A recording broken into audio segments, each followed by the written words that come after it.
llenándola y dejando que se añeje durante todo el tiempo que sea necesario, sin tener un sistema como el jerezano, donde hay mezclas y sacas parciales del producto, se mezclan caldos altos con caldos viejos. Y de los franceses, ¿en qué son buenos los franceses? Armagnac, que bueno, eso estás hablando de los destilados, entonces las maderas típicamente serían maderas francesas y son buenos también en la parte de agricultura, ¿sí? En la parte de las varietales de vino, de uva, para hacer diferentes tipos de vino, incluso Armagnac contra Cognac, etcétera, o contra Brandy, son diferentes tipos de uva y todo esto. Ellos trajeron el enfoque hacia la tierra, hacia la parte agrícola, y con ello el resultado, incluso hoy en día, es un tipo de ron que se le conoce como ron agrícola. Ya vamos a ver de qué se trata el ron agrícola. Fíjate qué interesante, ¿no? Como cada tipo de cultura te va dando caminos diferentes con un mismo tipo de producto. Entonces ya desde aquí nos vamos dando cuenta que vamos a tener al menos 3 caminos distintos. ¿Ah? Ok. Como dato curioso, en Cuba, en el siglo XIX, viene de Irlanda una nueva tecnología de destilación, que es la columna de destilación continua, la que vimos hace rato.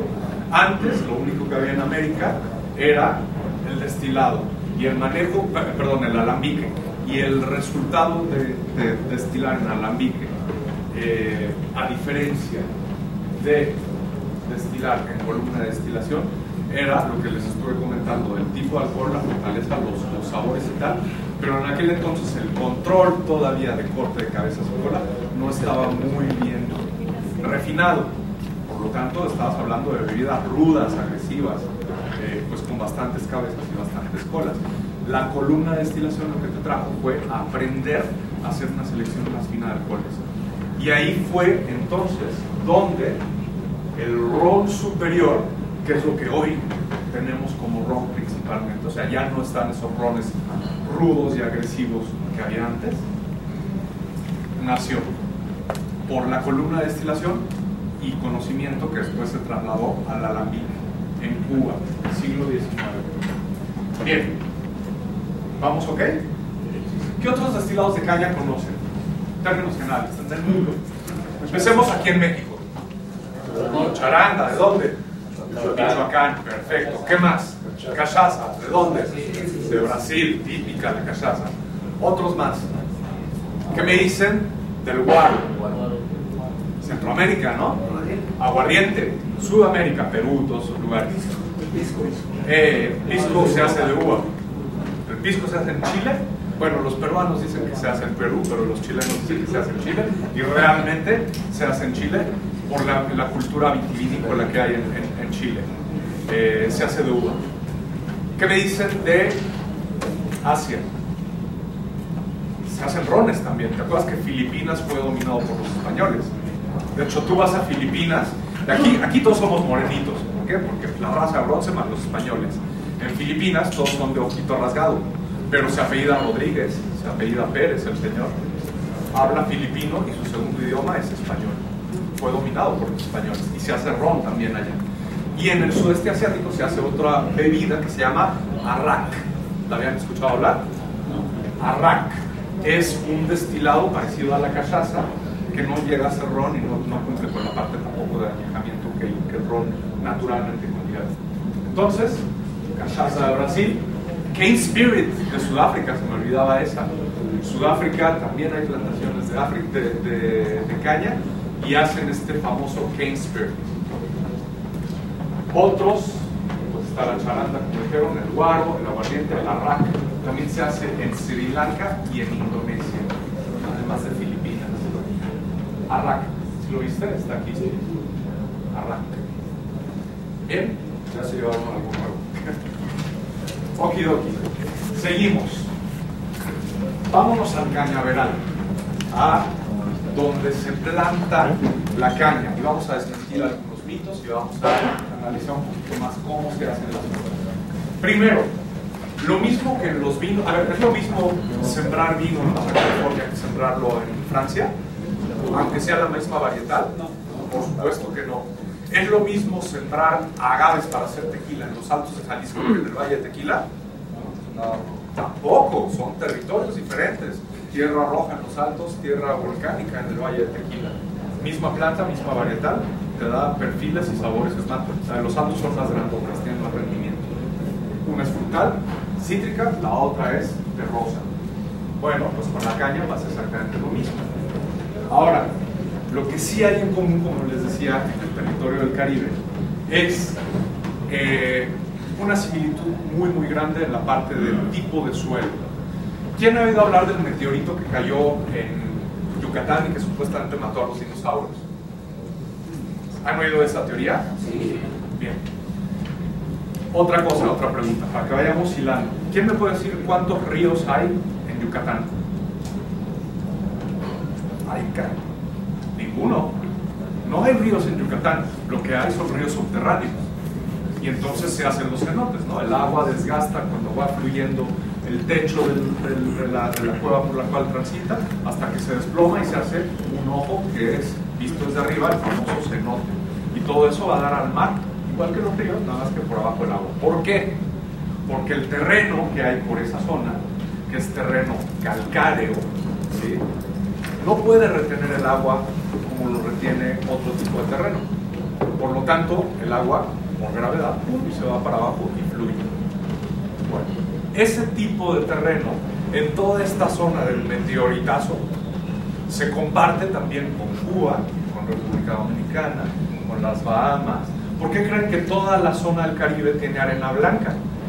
Es precisamente por una, el coral, importante, y dos, el tipo de terreno, calcáreo. Hay una formación muy característica que se le denomina Volgé. Aprende esa palabra porque es importante. Es terreno kárstico. Kárstico quiere decir calcáreo, ¿sí?, del Caribe, que forma un volgé. ¿Qué es lo que hace? Aquí están los ríos subterráneos, las cuevas. Hay vegetación en la parte de arriba, de hecho esta sería la clásica foto. Se forman también valles rodeados de montaña, y en esta parte central las montañas no pueden retener el agua, no forman ríos, entonces drenan el agua a esta especie, a esta especie de valle, de tal manera que van arrastrando los minerales de las montañas a este valle, que se convierte entonces en una especie como de trampa de sedimento. ¿Y qué quiere decir eso a nivel nutrientes? Riqueza. Terreno ideal para plantar caña. Típicamente hay o un río subterráneo o un pequeño arroyito en la parte central de este valle. Eso es el volgé. Casi todas las plantaciones de calidad de caña están sembradas entonces en un volgé. ¿Vale? Otra más, como les decía, hay muchas variedades de caña. Nosotros aquí estamos acostumbrados a la variedad piñatera de diciembre, ¿no? La verdecita, toda lisita, no tiene textura, etc. Mira la foto, esta que parece cebra, roja, blanco con negro. Hay muchísimas variedades, como las hay también en las uvas. Y dependiendo de la variedad de caña que utilices, tendrás también un perfil diferente de producto. A lo mejor no tan evidente como si comparas, no sé, una Chenin blanco contra una Palomino, pero sí tienes variaciones importantes en el perfil del producto. ¿Okay? Sea lo que sea, ya sean mezclas de cañas o variedades individuales, siembras en tu volgé y tienes un cañaveral. En el momento que la planta crece y está lista para ser cosechada, el proceso de cortarla y llevarla típicamente al ingenio azucarero se le conoce como zafra, con Z, Z-A-F-R-A, la zafra. Aquí tenemos un individuo, vamos en la foto, está precisamente haciendo la zafra, y es el hecho de cortarlo como en la jima, en el caso de los agaves, pero también de llevártelo y transportarlo al ingenio azucarero. Se corta, de hecho, en otros seminarios teníamos aquí unos pedazos de caña, pero no los pudimos conseguir para que viéramos exactamente dónde se la base y de hecho exactamente es un corte diagonal que permite que la raíz se quede en el piso plantada, no se muera la planta y vuelva a crecer una nueva generación durante varios años. ¿Sí? Ahorita vamos a ver el detalle de eso. Muy bien, pues bueno, como tú dijiste, se hace el corte de la planta y se lleva la gran mayoría a procesar para sacarle el jugo, ya sea para hacer melazas o para hacer azúcar o las dos. Con lo que te queda, cuando tienes que hacer una nueva plantación, tú tomas pedazos de caña, tal cual, un pedazo, imagínate un tramo de este pelo de caña, y te has dado cuenta que la caña tiene como nuditos, ¿sí? ¿Sí los ubicas? Bueno, normalmente se toman dos pedazos, dos tramos, y en paralelo, en el canal de tierra, así como lo ves aquí en esta foto, se ponen los tramos paralelos. Se tapa, como se plantaría cualquier cosa, una papa o lo que sea, y de cada nudito sale una plantita bebé, que después se va a convertir en una caña. Estas plantitas se llaman plántulas, y es el origen de un nuevo cañaveral. Finalmente, después de un tiempo, estas plántulas que les toma más o menos entre 11 o 17 meses, dependiendo de la variedad de caña y del tipo de terreno, si es que hay variaciones, haces tu zafra y cada 7 a 10 años, también dependiendo de qué tan aguantada esté la tierra, ya retiras las raíces, retiras todo, dejas descansar ese terreno, generalmente plantando alguna otra cosa, levantas y ya haces un nuevo cañaveral. ¿Sí? Entonces, la zafra es periódica, 11 a 17 meses. El nuevo cañaveral de 7 a 10 años. Salen retoños múltiples, de tal manera que no tienes que volver a hacer una plantación completa. Y las plantitas bebés que salen de los nudos se llaman plántulas. El proceso, plantación en tramos paralelos. ¿Va? Ok. Una vez que ya hiciste la zafra y llega la caña al ingeniero azucarero, ahí, ya sea grandote o sea pequeñito, lo que vas a tener siempre es una máquina que se llama trapiche. Y el trapiche, pues no es otra cosa más que una prensa. Y aquí lo tienes, ¿no? Aquí es un trapiche un poquito más grande, sigue siendo bastante artesanal. Este está movido, de hecho, por caballo. Hay otros que están movidos por fuerza humana. Y hay otros que ya están movidos con maquinaria más pesada, más industrial. La idea es muy sencilla. De un lado le metes la vara de caña, que ya la pelaste en el proceso de la zafra, y la prensa de tal manera que escurre el jugo y se va el bagazo prácticamente seco por otro lado. Ese jugo es el que tú necesitas utilizar para procesarlo, para hacer o azúcar o caña. Y ahí es donde viene la primera impresión organoléptica que deberíamos de entender en el ron. No sé si me explico. En el caso de un tequila, estás esperando que el tequila sepa a agave, ¿sí? En el caso de un brandy, estás esperando que sepa a uva o a cómo se procesa la uva. Aquí estás partiendo de la caña y lo que les están haciendo llegar es el jugo de la caña, que en el argot, en el idioma que se utiliza en producción ronera, se le conoce como guarapo. ¿Guarapo sería el caldo? ¿Perdón? ¿Guarapo sería el caldo? Guarapo es eso que te estás tomando, el jugo de la caña, guarapo. Entonces, el molino, la prensa, se le conoce como trapiche y el líquido se le conoce como guarapo. Eso es exactamente lo que tenemos aquí.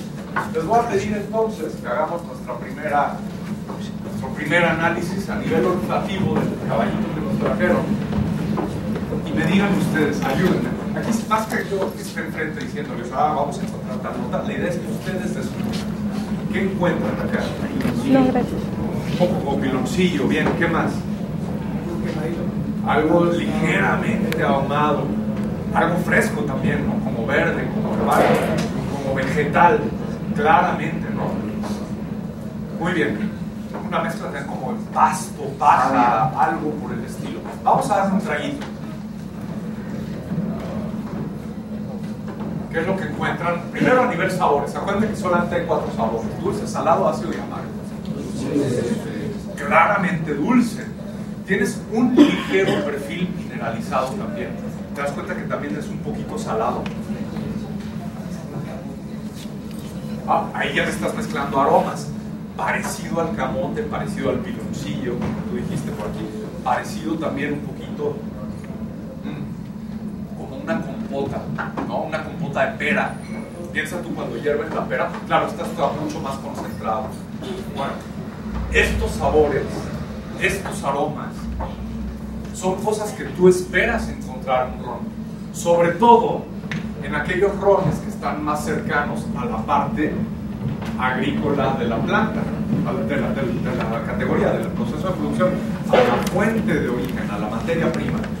Y ahí específicamente, como les dije hace rato, estamos hablando de los rones de origen de colonia francesa, que se los conoce como rones agrícolas, que solamente se producen a partir del guarapo, no de mieles, no de melazas, a partir del guarapo.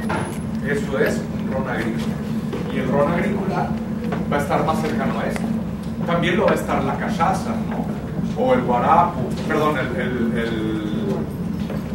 el arrac, o la charanda, o el guaro, todos esos que no llevan añejamiento van a estar más cercanos a esto.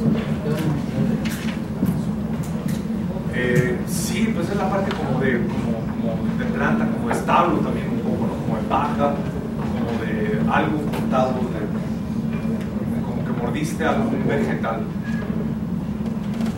Bien, la idea es que nos vayamos familiarizando para que cuando vayamos al catado estemos bien claros en la cabeza y bien sensibilizados con el gusto y el olfato. Bien, este guarapo, tú lo que haces es una de dos: o lo utilizas para hacer un ron industrial, o lo utilizas para hacer azúcar, o lo puedes utilizar también para hacer melazas y mieles. Tú este guarapo lo metes en un perol, lo empiezas a calentar, empiezas a deshidratar, empiezas a hacer literalmente como los chefs hacen, una reducción. Se empieza también a caramelizar. ¿Por qué? Porque el azúcar natural que hay acá adentro se empieza a caramelizar y viene una nota todavía un poco más ahumada. Y puedes lograr hacer o una miel, o, nada más fíjate bien, del lado izquierdo mieles y del lado derecho melazas. La melaza se ve más oscura. O seguirlo caramelizando para hacer azúcar y entonces hacer una melaza. Los rones que se fabrican con mieles o con melaza se les conoce como rones industriales, a diferencia de los que se hacen con guarapo, que les dije que se conocen como rones agrícolas. Y ahora sí, dentro de los rones industriales tienes los rones que se hicieron con mieles, que es la reducción más ligera o una versión más light, si lo quieres ver así, de la melaza. Y por el otro lado tienes rones de melaza. Típicamente, si es colonia española o colonia británica, va a ser un ron industrial, ¿sí? Y va a ser ya sea miel o melaza. Y si es colonia francesa o fue colonia francesa, lo que tienes es uso de guarapo para hacer un ron agrícola. Ahí lo que nos están ayudando los chavos a pasar es un carrito en donde tienes miel de un lado, en tu mano izquierda te van a acomodar el tarrito que tiene mieles, y en tu mano derecha, por filas, van a acomodar la melaza. La pueden reconocer fácilmente porque la melaza es más oscura, la miel tiende a ser más clarita, más parecida como a la miel de maple. Entonces, por cada una de las líneas le estamos pasando estos cacharritos, y lo que vamos a hacer es les vamos a pasar popotes para que una sola vez y sin volverlo a meter, porque no queremos compartir baba de nadie, metamos el popote y probemos primero la miel, la analicemos y después la melaza. Entonces me voy a esperar a que todo el mundo tenga popote y todo el mundo tenga las mieles y la melaza. Y ustedes me avisan cuando ya están. ¿Ya todo el mundo tiene? ¿Sí? ¿Popote? Bueno, vamos a tomar entonces el popotito y simplemente la mera puntita ¿vale? Vamos a probarla. Primero, las mieles, la que está más clarita. Y otra vez, aquí necesito que la información venga de este lado para acá. Ustedes, díganme, ¿qué están descubriendo aquí? Primero la miel, la más clarita. ¿Qué les parece las mieles de caña? ¿Qué sabores hay aquí? Pues es como una especie de versión hiperconcentrada del guarapo, ¿no? Mucho más dulce para empezar, ¿sí? O sea, los grados Brix, la graduación de dulzor es mucho mayor. La nota del piloncillo, tú me dijiste piloncillo, o por acá, mucho más potente, mucho más fuerte. Ya empiezas a notar también más caramelo, ¿a poco no? ¿Quién ha probado la charamusca de Guanajuato? ¿A poco no te recuerda un poquito la charamusca? Igual una ligera nota ahumadita, ándale, que se hace también con piloncillo y algunas otras cosas. De hecho, pues el piloncillo al final del día se hace también con azúcar, con guarapo, y se le añaden algunas otras cosas, se le pone canela. Bien, esto, entonces, cuando tú leas que un ron está fabricado, es un ron industrial, típicamente tú cuando veas, no, pues viene de Guatemala, o viene de algún lugar que haya sido una colonia española, típicamente española, o británica pudiera ser. Y si lees la etiqueta y dice este ron se hace con mieles, el sabor es este. Vamos a probar ahora con el otro popote, no dándole la vuelta, si nada más tienen un chiste es no contaminar. Vamos a probar las melazas y vamos a hacer una comparativa. Aquí el chiste es que ustedes me ayuden a diferenciar cuáles son los sabores y los aromas que tenemos en la melaza contra las mieles de caña de azúcar. Entonces es la que es un poquito más oscurita. Nuevamente agarramos el popotito.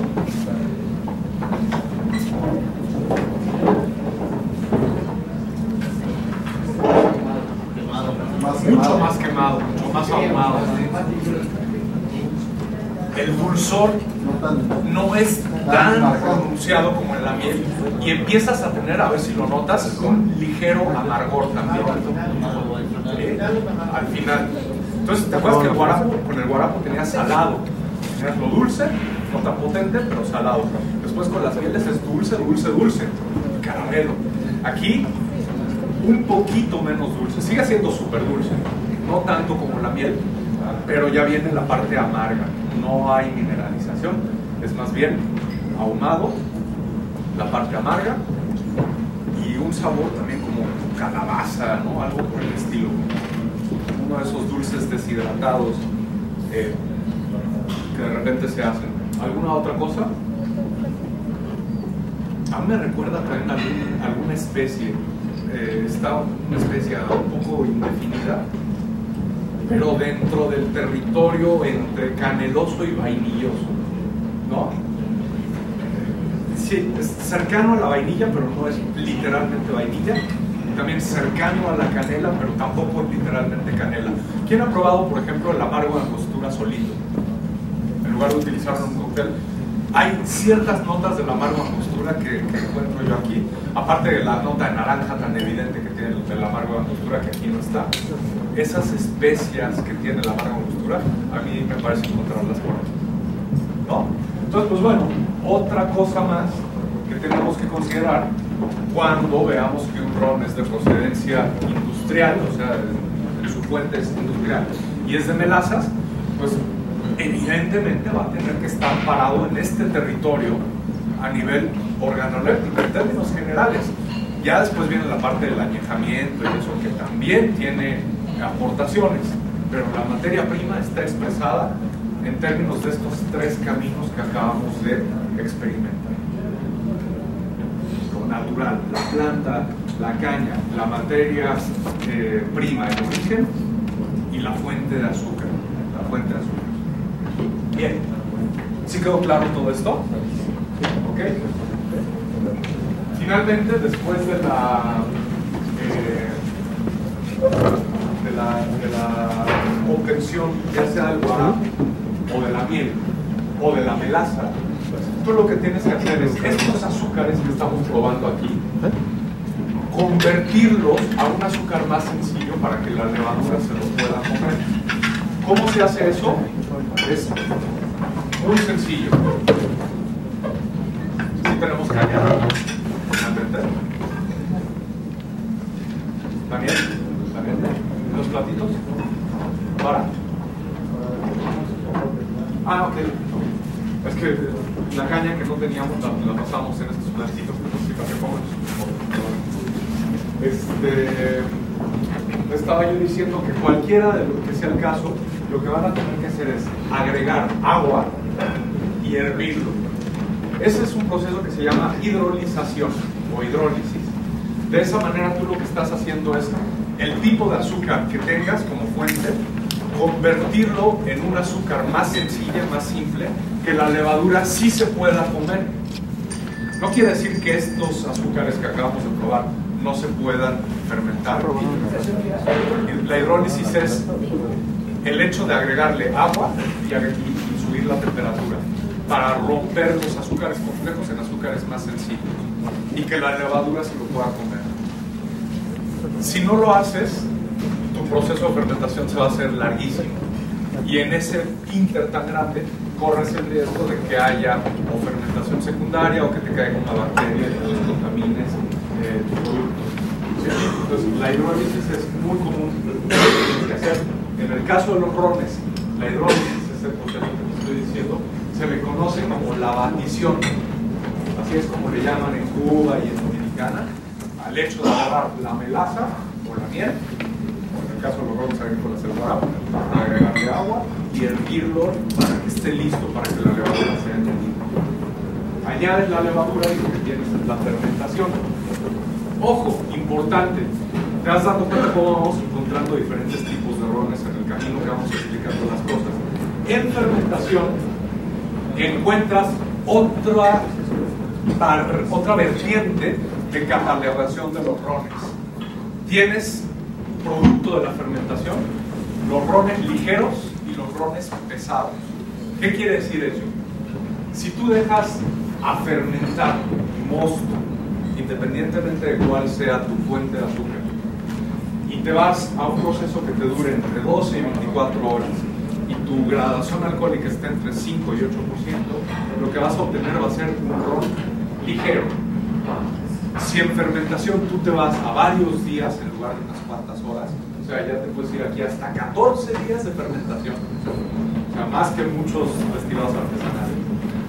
Y tu graduación alcohólica obviamente va a incrementarse más o menos hasta 10%. Ahí vas a tener un tipo de ron que se le denomina ron pesado. Entonces, en la catalogación de los rones vas agarrando, dependiendo del tipo de producción, diferentes etiquetas para irlo catalogando según sea lo que quieres encontrar en esa catalogación. Si es por fuente de azúcar, industrial o agrícola. Si es industrial, de miel o de melaza. Si es por tipo de fermentación, ligero o pesado. Y así nos vamos a ir con el añejamiento, etc. Van a ver después una especie como de matriz que nos muestra todo esto. Vale. Finalmente, después de la fermentación, ya lo que tienes es, como tal, el proceso de destilación que les platiqué. Simplemente para que lo recordemos, normalmente en el mundo de los rones, cuando tú destilas con un alambique, recuerdas que el alambique era destilación lenta, graduación alcohólica más baja, mayor riqueza en sabores y proceso de lotes, el resultado es algo que en el argot ronero se le conoce como el aguardiente. Si tú procesas tu fermento con una metodología de destilación de columnas, ¿te acuerdas? El analizador y el rectificador, lo que obtienes es mayor potencia alcohólica, ¿sí?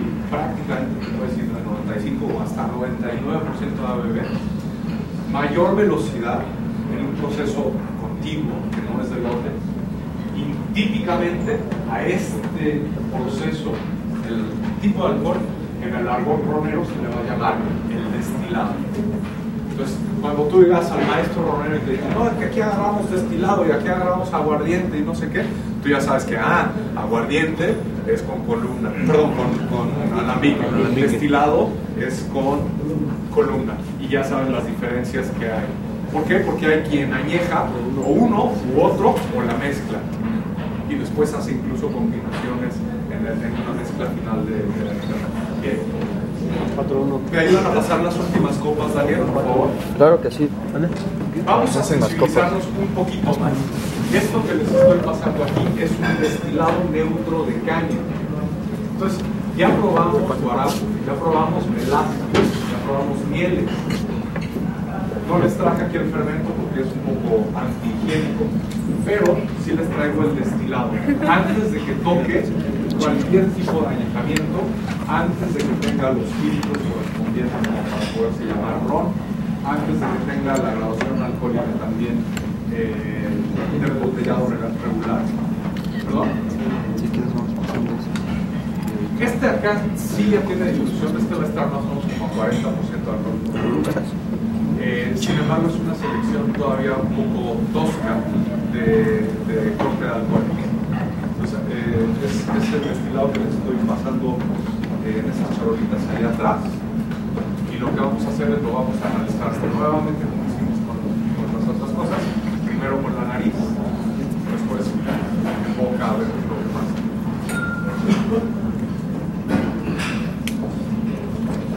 Les recomiendo si quieren enjuagar la boca con el agüita mineral que tienen, para que nos quitemos el sabor de la melaza y de todo eso.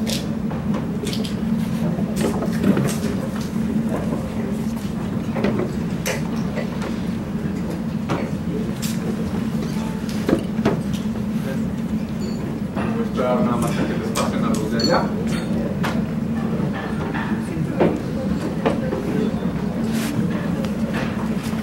Hasta ahorita vamos a estar con todo, no hay dudas, no hay cosas que quieran preguntar.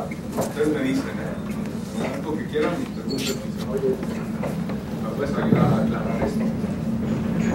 ¿La caña tiene las características o es nada más por el terreno? La caña. No, la caña también. De hecho, hay rones que utilizan una mezcla, hay rones que se llevan hasta 10 cañas diferentes para hacer su mezcla de melazas y de mieles o de y hay otros que utilizan una sola. Y desde ahí tienes diferentes variaciones.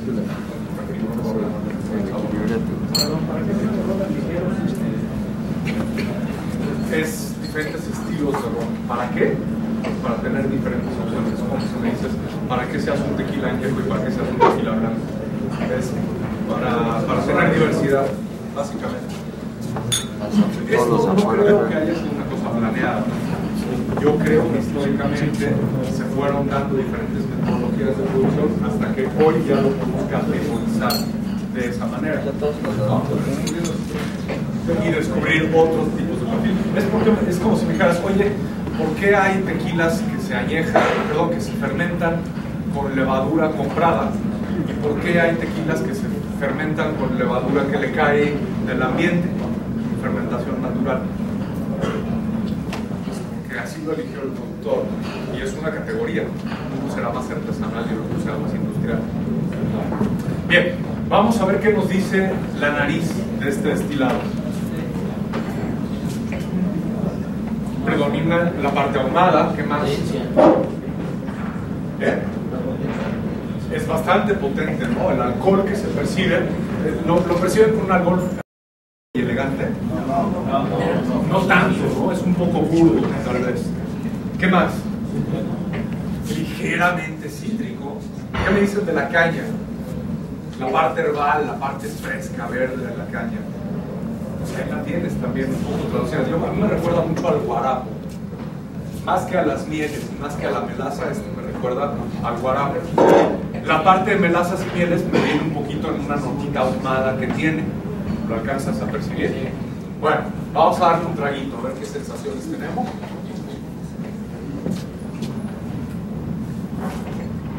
Pues no es el más suave de los alcoholes que hemos tenido en nuestra vida.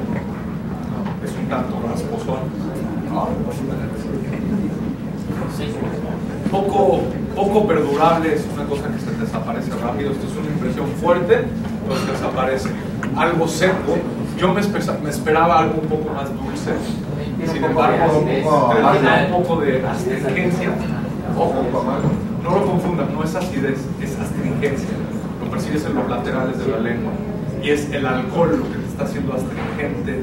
La sensación de astringencia no es que tengas algo ácido como limón. Sí notas la diferencia. Y sí, ligeramente ahumado. En la parte del retrogusto es más lo que se te queda, ¿no? Esta nota como ahumada. Sí tiene ciertas notas dulces también combinadas con un ligero amargor. Básicamente esto sería una especie de aguardiente potente, fuerte, no muy cercano de algo muy refinado, ¿no? Tampoco es espantoso, o sea, tampoco es como ordinario, como tequila ordinario, ¿no? No, es bastante efímero en ese sentido. La idea es que nos demos cuenta a partir de un destilado, de una fermentación con azúcares provenientes de la caña, un destilado neutro, más o menos qué aromas debería de tener, qué notas nos da en nariz y qué cosas después cuando vayamos al catado comparativo de productos ya finales deberían de conservarse y qué cosas deberían de eliminarse de este estilo. ¿Vale? Bien, vamos a hacer entonces una especie de resumen de lo que hemos visto hasta ahora. Viene también la parte de añejamiento. Y la parte de añejamiento, te lo dije, tienes la opción de irte a añejamiento dinámico, que es el añejamiento jerezano, mezclas caldos antiguos, que son los que están a nivel suelo, en estas barricas que vas vaciando parcialmente y las vas llenando con los niveles que están arriba, que tienen caldos más nuevos. De esa manera, continuamente tienes líquido que sale de aquí, ¿sí? Periódicamente, pero que no sale totalmente de la barrica, sino que, no se vacía totalmente la barrica, sino que queda cierta parte que es llenada con el nivel de arriba, y de esa manera se mezclan caldos antiguos con caldos jóvenes. Entonces, los caldos jóvenes pues le aportan más dinamismo, le aportan más frescura a los caldos antiguos. Los caldos antiguos tienden a suavizar a lo brioso que es el aguardiente fresco que viene de los niveles superiores. Esto es el añejamiento solera, viene de este nivel de acá, está en el piso, a nivel de suelo, por eso se llama solera. El añejamiento estático, a diferencia del solera, es llenas tu barrica y ahí la dejas. Hay quienes, por ejemplo, los franceses hacen el famoso boulage, que es cuando empiezas a tener pérdida por evaporación, repones el contenido que se ha ido evaporando con una barrica que tiene el mismo tipo de añejamiento, para que las barricas siempre tengan el mismo nivel de aire. O sea, el espacio de aire que hay entre el techo de la barrica es lo que se le conoce como boulage o huilage en francés. Y eso es lo que hacen mucho los que hacen roles agrícolas. La otra es, puedes seleccionar de hacer un añejamiento donde la etiqueta tendrá un valor declarado en función a un promedio ponderado, que es la edad que hay en promedio ponderado de estos caldos que se mezclan. O, en el caso del añejamiento estático, decir, ¿sabes qué? De toda esta mezcla tengo rones de 17, de 15, de 20. El más joven tiene 12 años. Entonces, eso es lo que tú declaras en la etiqueta. Más estilo como de whisky. Y eso sería casi siempre ligado a un añejamiento estático. Entonces, dinámico, promedio ponderado. Estático, o la edad del más joven, o un promedio lineal. Tengo rones de 15, de 20, más de 30. Entonces, 15 más 20 más 30 dividido entre 3 es el promedio lineal. Sería la edad declarada. La otra, ¿el dinámico? El dinámico es un promedio ponderado. Entonces, un promedio ponderado es más complicado que un promedio lineal. Matemáticamente, ahora que hagamos el tallercito, les enseño cómo hacer un promedio ponderado. Si no se acuerdan de las clases de matemáticas de la secundaria, es diferente, no es lo mismo.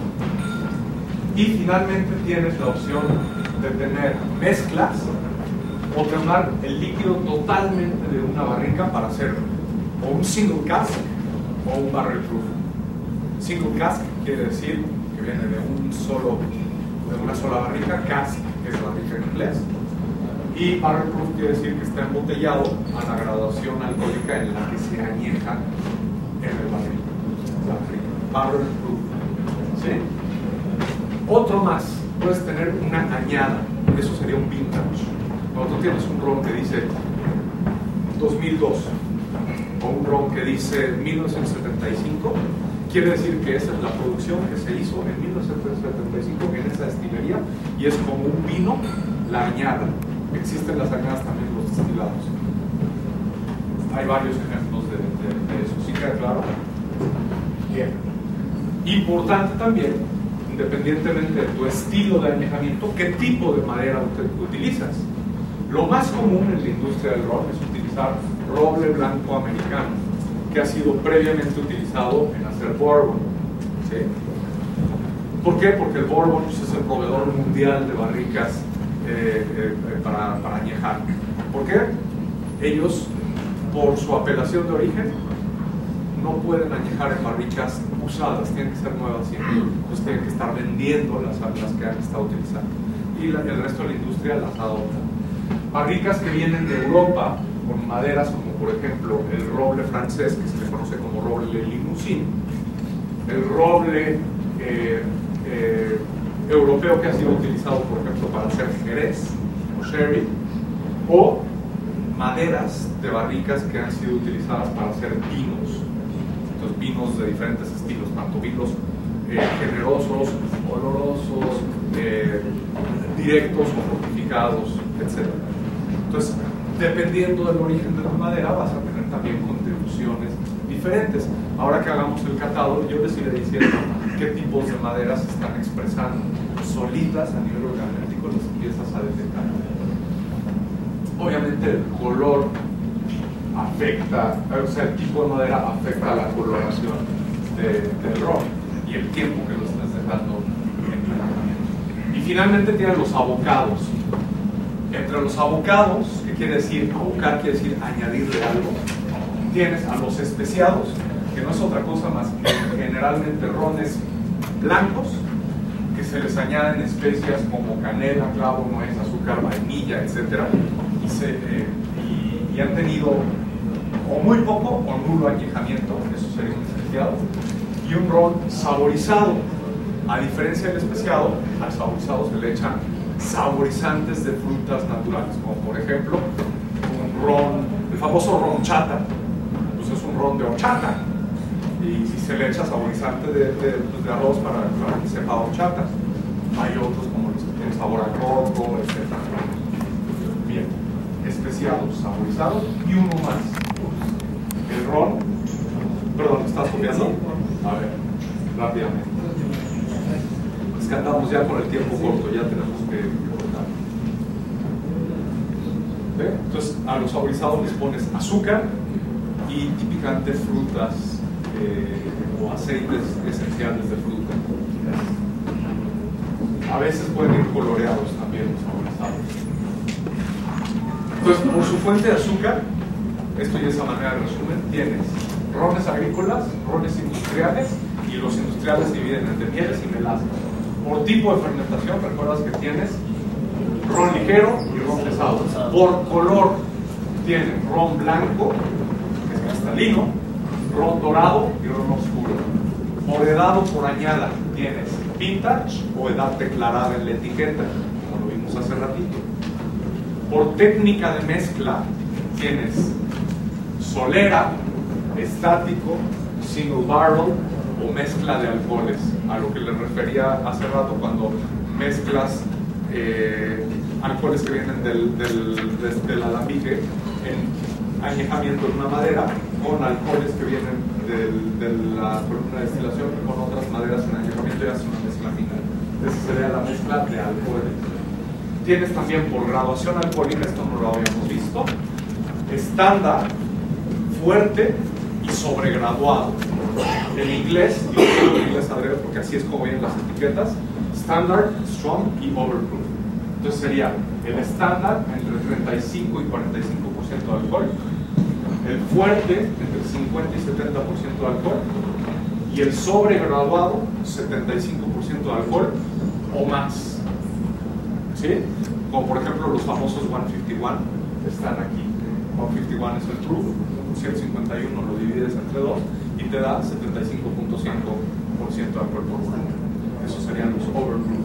Proof, cuando leas en una etiqueta que dice proof, lo divides a la mitad y tienes alcohol por volumen o graduación alcohólica de México.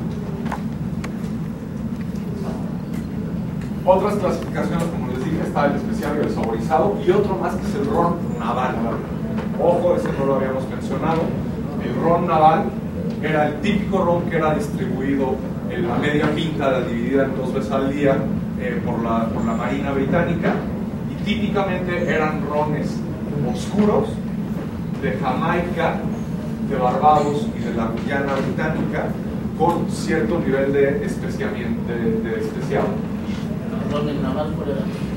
El naval es este que te digo que era utilizado como paga antes en la Marina. Eso en 1971 se terminó, ya no existe más. Y eran de Jamaica, o de Barbados, o de la Guyana Británica. ¿Sale? Rápidamente, a nivel perfil organoléptico, los de estilo francés, que son los agrícolas, van a ser más intensos, más frutales, más complejos, más florales. Los de estilo británico van a ser más especiados, suelen irse a más oscuros y más especiados, más potentes también, más complejos en su mezcla. Y los de estilo español suelen ser más balanceados, ligeros y más hacia los aromas de mieles, de mantequilla, caramelo, etc. Más dulces. Entonces, más especiados en términos generales, más florales y aquí más acaramelados. Entonces, por eso estuvimos estudiando el origen. Ok. Rápidamente, para que estudiemos ron Matusalén, esto no lo podemos dejar pasar. Ron Matusalén es un ron que se originó en Cuba. En 1872 se establece en Santiago de Cuba. Y bueno, viene el florecimiento de la industria de ron en Cuba. La época dorada se da entre los 30s y los 60s, pero después viene un gran problema para la isla, que es la Revolución Cubana. Entonces, en 1960, Castro y sus compinches llegan y arrasan con la industria ronera y expropian todo lo que se encuentran. Se apropian de lo que se quedó y la gran mayoría de la industria huye de la isla y se establece en diferentes lugares. Esta historia se repite en muchas marcas. En el caso de Matusalén, eventualmente, después de un poco de divagar, se establece en 1990 en República Dominicana, en la ciudad de Santiago. Entonces, la misma ciudad, o sea, el mismo nombre de la ciudad, nada más que ahora en la República Dominicana. Si clasificamos la línea completa de ron Matusalén, todos son rones industriales, todos son rones de melatas. El tipo de ron del que estamos hablando son rones ligeros y rones dorados, no hay oscuro, no hay agrícola, no hay nada de eso. Las edades, evidentemente, según el tipo de variante, cambiarán, pero en términos generales, todos se distinguen por tener una receta que viene de España. El origen de la fundación de Matusalén es una familia española, la familia Álvarez. Hay otras familias que se asocia y se establece en 1872, que es la familia Campo, los hermanos Campo. Y ellos venían de España y sabían hacer brandy, sabían hacer rones, vinos de Jerez. Entonces se traen esa inspiración del brandy de Jerez en la parte de añejamiento para la receta de Matusalén. La elaboración se hace toda en alambiques de cobre, entonces se hace no con destilados, sino con aguardiente, más rico y menos graduación alcohólica. Y la selección del corte de cabeza y cola es bastante precisa en el caso de los rones. Entonces, el cobre tiene la ventaja de ser más inocuo y te da una mayor limpieza en la producción del producto, y el corte de cabeza es mucho mejor seleccionado, eso te da una calidad superior. Sistema de añejamiento es solera, sin embargo la madera es roble francés, roble limusino, no roble blanco americano como la mayor parte de la industria. Y roble limusino, roble francés. Y el 40% de alcohol por volumen se va a toda la línea, todos son 40%. Ya cuando veamos las diferentes edades de las diferentes variantes, vas a ver que las grandes reservas, como es sistema solera, el promedio ponderado, que es lo que se refleja en este 15, cuando dices grandes reservas 15 años, es 15 años de promedio ponderado en sistema solera, en madera, roble francés, limusino. ¿Sí? Lo mismo va para 18 años, lo que haces es cambiar el promedio ponderado, y finalmente para grandes reservas 23, el promedio ponderado ahora se incrementa a 23 años. Una cosa que es importante saber es el resto de la línea. Cuando analicemos sobre todo platino, va a haber una diferencia. Tienen ustedes ahí en sus apuntes este chart, que lo vamos a ver ahora mismo en el catálogo, entonces ni siquiera lo voy a meter ahorita, pero se lo quedan ustedes ya preciso con todas las notas de catálogo. Cuando analizamos los otros dos integrantes de la línea, que es el clásico y el platino, te das cuenta que conservan exactamente las mismas características, pero hay una diferencia. Matusalem clásico, aunque en algunos casos la etiqueta no lo dice, es el equivalente a un solera 10 años. 10 años de solera. Y el platino sería el equivalente a un solera 3 años. Sin embargo, no está la edad declarada en la etiqueta. Y además no tiene color. Y dices, bueno, ¿cómo es posible que tenga 3 años de armamento, pero no tenga color? Eso es porque se trata de un cristalino. ¿Qué es un cristalino? Es un producto que ha sido sometido a un doble proceso de filtrado. El tradicional con papel celulosa, con placas de celulosa a baja temperatura, pasa y se brilla y se limpia, se quedan ahí cualquier cuerpo, cualquier tiburoncito, se queda en la celulosa. Pero en un segundo filtrado pasa por placas de carbón activado. Eso lo que hace, le retira el color. Por eso tienes como los tequilas cristalinos, ¿no? Como el Maestro Dobel, platino, todos esos, filtro de carbón activado que le quita la coloración, pero tienes parte de lo que te dio la barrica en su perfil aromático. Y también es un triple destilado. Entonces platino, a diferencia de todos los demás, triple destilado, doble filtrado. ¿Se queda claro? Pero no gana ningún aroma. No, el aroma, el carbón lo que hace es quita hasta el color, imagínate. Bueno, pues con eso y con las notas de catálogo que ustedes tienen de la línea de clásico y platino, tienen ya una muy buena idea de dónde estamos parados con la línea completa de Matusalem. La idea es que vayamos ahora a catálogo y nos sensibilicemos ahora sí en la vida real con la línea completa de Matusalem y algunas otras cosas de roles agrícolas, españoles, británicos, etc.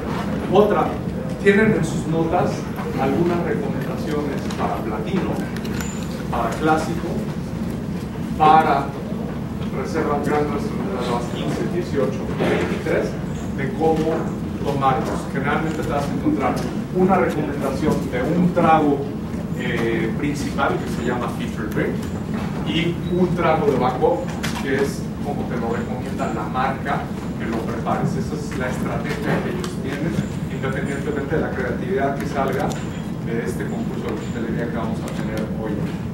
Pues bueno, les agradezco muchísimo su tiempo aquí. Les pido que nos vayamos todos al salón.